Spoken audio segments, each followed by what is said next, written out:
वीरान गांव के खेत में रामू अपने सूखे खेत के बीच बैठा है। एक ऐसा दृश्य जो उसकी निराशा को दर्शाता है। आस पास के खेत सूखे की वही दुखद कहानी दोहराते हैं। धरती बंजर और बेजान। वह अपनी निगाहें झुलसा देने वाले सूरज की ओर उठाता है। उसके थके हुए चेहरे पर बारिश के लिए एक मौन प्रार्थना अंकित है। चिंता और निराशा उसके चेहरे पर रेखाओं को गहरा करती है, जो एक किसान के बर्बाद होने का एक स्पष्ट चित्र है। अपनी निराशा से कांपते हुए रामू चिल्लाता है, मेरा और मेरे परिवार का क्या होगा।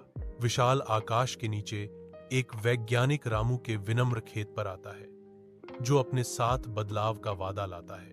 वैज्ञानिक कम के साथ खेती के रहस्यों का खुलासा करना शुरू कर देता है। कमी के युग में एक महत्वपूर्ण सबक। रामू ध्यान से सुनता है।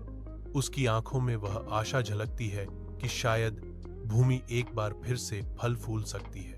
वैज्ञानिक जैविक उर्वरकों के ज्ञान को साझा करते हैं, जो धरती को पुनर्जीवित करने की दिशा में एक कदम है। हर शब्द के साथ रामू को आशावाद की एक नई भावना महसूस होती है। यह विश्वास कि उसकी कड़ी मेहनत फल देगी। वैज्ञानिक सलाह देते हैं, कड़ी मेहनत करो और भगवान में विश्वास रखो। किसान के लिए एक सरल लेकिन गहरा मंत्र। महीनों बाद रामू का खेत अब हरे रंग का एक जीवंत विस्तार है, जो उनकी अटूट समर्पण का प्रमाण है। ग्रामीणों ने फलती फूलती फसलों पर आश्चर्य किया।